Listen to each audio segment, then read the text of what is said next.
Fala galerinha do Motiva, tudo bem com vocês? Professor Paulo Ricardo, mais uma vez. E no nosso encontro de hoje, continuaremos discutindo, abordando sobre a competência 3, avaliada, cobrada, exigida na redação, no momento de produção da redação do Enem. Não é isso? Em outros momentos já falamos sobre a competência 3, assim como as outras competências. E lembro sempre a vocês que é conteúdo constante. Óbvio que dependendo do momento, sempre que possível, temos uma abordagem mais específica em torno de cada competência e não seria diferente na competência 3. E aí, lembrando alguns pontos que nós já discutimos que precisam ficar na cabecinha de vocês. Desde elementos teóricos, vamos dizer assim, do que precisa ter e principalmente ao que vocês sempre chamam a atenção, ao que vocês sempre debatem, discutem, analisam, principalmente, o como fazer. É preciso saber o que precisa fazer e saber como fazer, que é óbvio que no momento de colocar a prática, essa teoria que às vezes é o que nós temos maior dificuldade até de entender. E principalmente quando somos avaliados disso e recebemos uma nota na competência 3, que obviamente vai variar de 0 a 200 pontos, como vocês sabem. E naturalmente, quando vamos recebendo essa nota, e eu vou fazendo esse processo de análise com vocês das redações de vocês, atribuindo nota inclusive, até analisando outras redações, comparando redações, e nós vamos percebendo o que é que aquela redação tem que aí a enquadra em determinada nota, seja de nível 3, aí um 120, seja de nível 4, um 160, ou até um de nível 200. De nível 200, que é o nível 5, na competência 3. Então, é extremamente importante, primeiro, você conhecer, saber o que a teoria diz e naturalmente, colocar em prática. Que, lógico, como eu já disse, às vezes é a parte mais densa, mais complicada. Mas, como eu já disse, colocando em prática, naturalmente, você chega a um nível de perfeição, a um nível de aplicabilidade, a um nível de proficiência muito pertinente, que, naturalmente, com o desenvolvimento, com a produção constante que, naturalmente, vocês têm, nós vamos colocando aí muito efetivamente essas características da competência 3 justamente em prática, beleza? Retomando alguns pontos aqui teóricos extremamente importantes que precisam ficar na cabecinha de vocês. A competência 3, ela exige do candidato a capacidade de selecionar, exige do candidato a capacidade de relacionar, exige do candidato a capacidade de organizar e existe a capacidade do candidato de interpretar os repertórios, os argumentos que ali ele coloca e traz para a redação, as suas ideias e por aí vai. Óbvio que em outros momentos a gente já discutiu particularmente cada um desses elementos e assim fomos colocando em prática.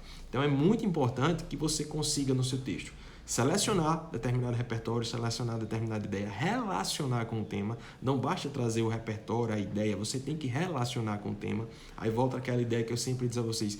Quanto mais repertórios já diretamente relacionados ao tema, você vai ter maior facilidade para relacionar. Não significa que você tem que ser especialista no tema, cuidado com isso. Quando eu digo repertórios diretamente relacionados ao tema, repertório já no próprio eixo temático do tema. Isso já ajuda muito no momento de relacionar. O terceiro ponto é a questão da organização. Já falamos muito sobre isso. Duas expressões vêm muito à nossa cabeça quando falamos na ideia de organização. Primeiro, falamos da ideia de progressão temática. Eu vou dando uma progressão ao texto a partir da temática. Como é que eu faço isso? Trazendo as palavrinhas-chave, trazendo as expressões que fazem menção ao tema. Isso mantém a progressão temática, isso vai dando uma ordem ao texto. Quando eu falo em ordem, uma ordem lógica ao texto, vai mantendo a manutenção temática, beleza? Mantém-se a própria abordagem sobre o tema e associada a isso, temos a ideia do projeto de texto. Já falei em outras vezes, chamei muita atenção de vocês, cuidado com essa ideia de projeto de texto. Já caiu aí na boca do povo, tem muita gente falando coisas demais sobre isso aí até sem entender. O que é o projeto de texto? É aquilo que eu sinalizo já na minha introdução ali, até de maneira mais específica, até de maneira geral, em torno do tema. Eu não posso esquecer disso, eu já tenho que fazer uma abordagem sobre o tema e ali eu já aponto para um possível direcionamento, para um possível ponto de vista que eu já vá defender. Então, como eu disse, ali no meu projeto de texto, na minha introdução, já posso ser mais específico, já posso ser mais geral, lógico que dentro do tema, e quando eu vou lendo o texto, eu vou fazendo essa menção, muitas vezes, de retomada da minha tese, do que eu apontei na minha introdução muitas vezes, e isso vai me dando um projeto de texto. Inclusive, quando eu chego lá na proposta de intervenção, eu resolvo um problema, eu resolvo uma situação que eu coloquei no texto lá na minha proposta de intervenção. Então, até a proposta de intervenção está associada, está dentro de um projeto de texto. Ou seja, o que eu apontei como problema no meu texto, eu tenho que e preciso solucioná-lo. Então, está dentro de uma ordem lógica, está dentro de um projeto de texto. Isso está justamente do aspecto da parte da organização das ideias, da organização dos argumentos, beleza? E o último ponto, que às vezes é o que vocês têm mais dificuldade, que é muito importante, é essencial no seu texto, é justamente o momento de interpretar. Tem a ver ali com o momento de opinar, tem a ver com o momento de desenvolver um comentário. Isso eu chamo muita atenção de vocês. Não basta só trazer o repertório, por exemplo, né? Relacionar com o tema, dar uma boa organização a ele, dar uma gradação ao texto, por exemplo, mas sim preciso também fazer um momento de comentário, de interpretação do tema. E duas coisas eu já chamei muita atenção de vocês. Paulo, tem muita dificuldade nesse momento de interpretar. Então, em favor de um ponto de vista, né? Lembrando sempre disso. Quando eu digo em favor de um ponto de vista, eu preciso, ao longo do texto, ir trazendo momentos de opinião, de marcas de identificação da minha opinião, que é justamente o que o Enem chama de marcas de autoria.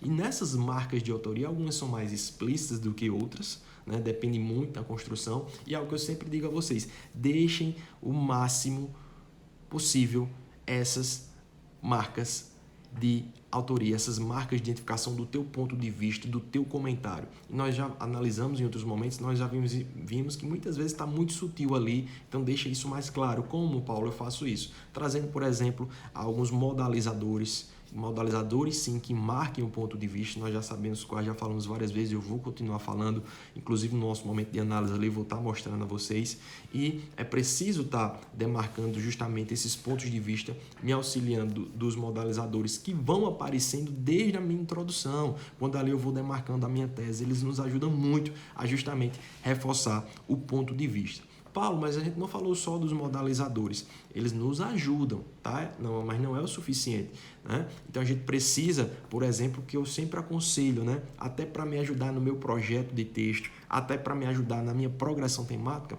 você está lá no momento de exposição, relacionando com o tema, pegou o repertório, relacionou com o tema, e aí você faz mais um período dentro de cada parágrafo de desenvolvimento, assim como você fez a tese.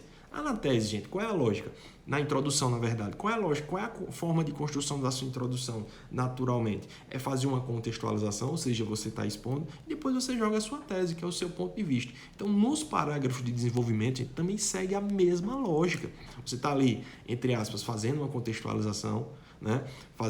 Trazendo o repertório, fazendo a relação com o tema, e agora você precisa se colocar, ou seja, defender um ponto de vista. Ou seja, aquele momento final onde você pega ali e faz a retomada do tema, aproveitando para comentar. Colocou o ponto, usa o conectivo, usa um modalizador, justamente para reforçar, aproveitando para retomar sua tese, aproveitando para retomar o tema e até mesmo reforçando aquilo que você desenvolveu dentro do parágrafo.